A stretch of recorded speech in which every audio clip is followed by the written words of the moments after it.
Sir, पिछले कुछ वर्षों में एक ऐसा इकोसिस्टम विकसित हुआ है जिसका आधार सिर्फ सांप्रदायिक नफरत ही नफरत है, इसके अलावा और कुछ नहीं है। बल्कि ये कहा जाए कि जो बीज बोए गए थे नफरत के, वो अब पेड़ बन गए हैं और अब सब के सब हमें डस रहे हैं काले नाग की तरह। देखा जाए तो सांप्रदायिकता का ये जो जाल फैल रहा है, जहां पर हम सब उसके शिकार बन रहे हैं। आज देश में परिवारों के अंदर भी रिफ्ट हो रही है, मित्रों के बीच में रिफ्ट हो रही है।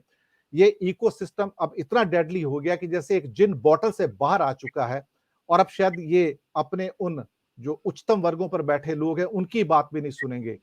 ये स्थितियां खतरनाक हैं और आने वाले कई खतरों की ओर संकेत कर रही हैं। सर,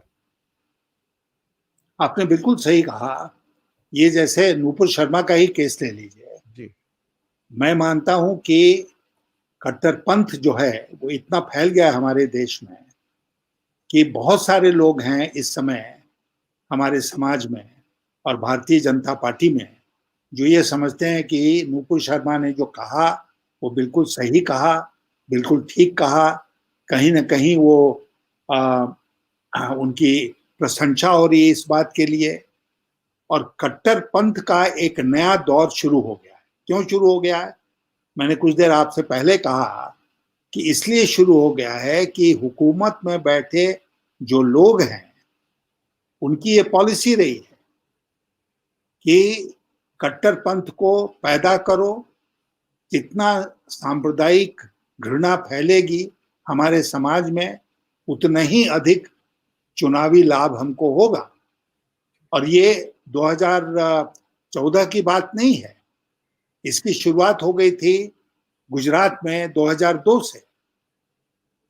उस समय लोगों ने सोचा चलो एक वन ऑफ सिचुएशन है, लेकिन ऐसा नहीं था।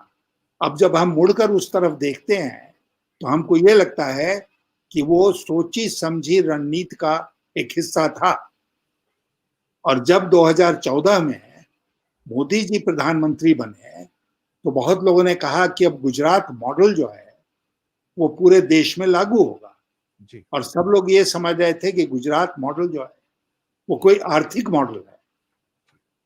लेकिन मैंने जैसा एक लेख में कहा था कुछ दिन पहले कि वो आर्थिक विकास का मॉडल नहीं है, वो घृणा फैलाने वाला मॉडल है। और आज पूरे देश में हम देख रहे हैं कि किस प्रकार पिछले 8 वर्षों में सांप्रदायिक घृणा फैलाने का काम हुआ है।